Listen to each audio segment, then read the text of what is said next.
Sa modernong panahon, ang bawat isa ay may pagkakataon na magbahagi ng kanilang pananaw sa social media. Ang teknolohiya ay nagbibigay ng boses sa bawat tao na siyang pundasyon ng malayang komunikasyon.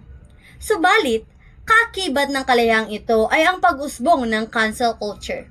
Isang anyo ng digital na pagpapahayag ng pagtutol na madalas ay mabilisang humusga sa mga taong nagkakamali. Kaya sa presentasyong ito, tatalakayin ko ang koneksyon ng cancel culture sa komunikasyon at kung paano ito nakakaapekto sa kalayaan sa pagpapahayag. Ang cancel culture ay nagsimula bilang paraan ng pagtutol sa mga maling gawi at pagbibigay kamalayan sa mga isyong panlipunan. Ito ay isang anyo ng komunikasyong tumutulong sa kolektibong advokasya ng mga opinyon at prinsipyo na nakararami. Ngunit ang mabilisang paghusga at ang malupit na paninisi na kaakibat nito ay humahantong sa pagkakawatak-watak at lumalayo tayo sa mas makabuluhang diskurso. Ipagpalagay natin ang isyu ni Iza Calzado noong kapanahunan ng COVID-19, na kung saan nagbahagi ang aktres ng mga post sa social media na nagmumungkahi na ang virus raw ay maaaring ituring na isang paraan upang gumaling ang kalikasan. Subalit para sa ilan, ang kanyang mga komento ay tila hindi sensitibo lalo na't marami ang naapektuhan ng pandemya noong mga panahong iyon. Ang post ni Iza ay nagdulot ng kritisismo kung saan may mga nagsabing tila minamaliit niya ang kaseryosohan ng pandemya. Sa insidenteng ito, ang mabilis sa pagbibigay ng reaksyon ay nagdudulot ng maling interpretasyon at madalas nagiging sanhi ng maling hatol sa mga tao o sitwasyon. May mga epekto rin ang cancel culture sa mga tao at sa ating komunidad. Una ay ang paghina ng malayang pagpapahayag.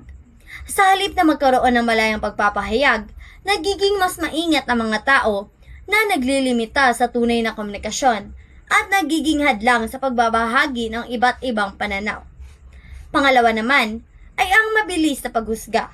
Ang bilis na impormasyon sa social media ay nagdudulot ng mabilisang reaksyon bago pa man maintindihan ang buong konteksto. Ang ganitong uri ng komunikasyon ay naglalayo sa mga tao sa bukas at masusing pag-unawa. Pangatlo ay ang pagkabawas ng bukas na diskurso. Ang cancel culture ay humahadlang sa bukas na diskurso.